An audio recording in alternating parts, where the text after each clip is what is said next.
কনস্ট্রাকশনের বিজনেস তো, আর রাতে ইঞ্জিনিয়ার আসে, সেই জন্যই তো আমাকে উপস্থিত থাকা লাগে। আমি না গেলে তো কাজটা ঠিকঠাক মতো হবে না। তুমি মালিক যখন আসিলা তখনই ভালো ছিল, ঠিক মতো তো আমাকে বসিতে আইতা। এখন তো ঠিক মতো সময়ই দাও না। না মানে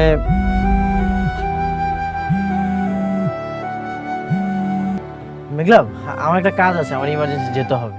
আসসালামু আলাইকুম বন্ধুরা, গরিব ঘরের রাজপুত্র নাটকের 7 নম্বর পর্বটি যারা ইতিমধ্যে দেখে ফেলেছেন তারা নিশ্চয়ই এখন নাটকের প্রতিটি মোড় নিয়ে চরম উত্তেজনার মধ্যে আছেন।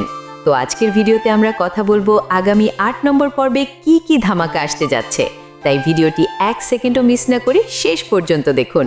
তবে মূল ভিডিওতে যাওয়ার আগে আপনাদের কাছে ছোট্ট একটা রিকোয়েস্ট, আপনি যদি আমাদের চ্যানেলের নতুন দর্শক হয়ে থাকেন তাহলে আমাদের চ্যানেলটি এখনই সাবস্ক্রাইব করে বেল আইকনটি বাজিয়ে দিন। বন্ধুরা, 7 নম্বর পর্বে আমরা দেখলাম অনেক এখন এক বিশাল সংকটে। একদিকে সে বৃষ্টির বাবার কোম্পানির এমডি হিসেবে দায়িত্ব নিয়েছে, অন্যদিকে মেঘলার কাছে সে এখনও সেই সাধারণ অনেক। বাথরুমের ভেতরে গিয়ে বৃষ্টির সাথে ভিডিও কলে কথা বলা আর বাইরে এসে মেঘলার সন্দেহ থেকে বাঁচার চেষ্টা, সব মিলিয়ে অনেক এখন আগুনের উপর দিয়ে হাঁটছে। এখন সবচেয়ে বড় প্রশ্ন হলো 8 নম্বর পর্বে কি ঘটতে যাচ্ছে। বন্ধুরা, 8 নম্বর পর্বে আমরা হয়তো দেখব অনেকের এই লুকোচুরি খেলা ধরা পড়ে যেতে পারে। মেঘলা কিন্তু ইতিমধ্যে বুঝে ফেলেছে অনেক ভিডিও কলে কারো সাথে কথা বলছিল। 8 নম্বর পর্বে মেঘলা হয়তো অনেকের পিছু নেবে এবং অনেকের সেই রাজকীয় জীবন আর বৃষ্টির সাথে তার বিয়ের কথা জেনে যাবে। মেঘলা যখন জানবে অনেক তাকে ভালোবেসে নয় বরং তার বাবাকে বাঁচানোর জন্য বৃষ্টিকে বিয়ে করেছে, তখন মেঘলার প্রতিক্রিয়া কি হবে তা হবে দেখার মতো বিষয়। অন্যদিকে অনেকের প্রতিশোধের পরিকল্পনা কিন্তু শুরু হয়ে গেছে। সে সাব্বিরকে রাতুলের অফিসে ম্যানেজার হিসেবে ঢুকিয়ে দিয়েছে। 8 নম্বর পর্বে আমরা দেখতে পারি সাব্বিরের মাধ্যমে অনেক রাতুলের সব গোপন তথ্য হাতিয়ে নেবে এবং রাতুলকে বড় কোনো ব্যবসায়িক লসের মুখে ফেলবে।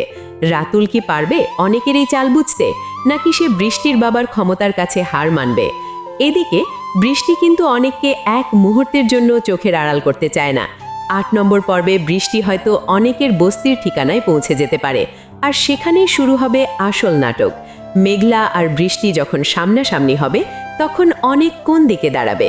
তো বন্ধুরা, আপনাদের কি মনে হয়, অনেক কি পারবে মেঘলা আর বৃষ্টি এই দুই নৌকায় পা দিয়ে চলতে, নাকি তাকে শেষ পর্যন্ত যে কোনো একজনকে বেছে নিতে হবে?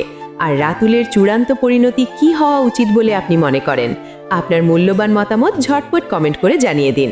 আর ভিডিওটি ভালো লাগলে একটি লাইক দিন এবং গরিব ঘরের রাজপুত্র নাটকের পরবর্তী সব আপডেট সবার আগে পেতে আমাদের সাথেই থাকুন।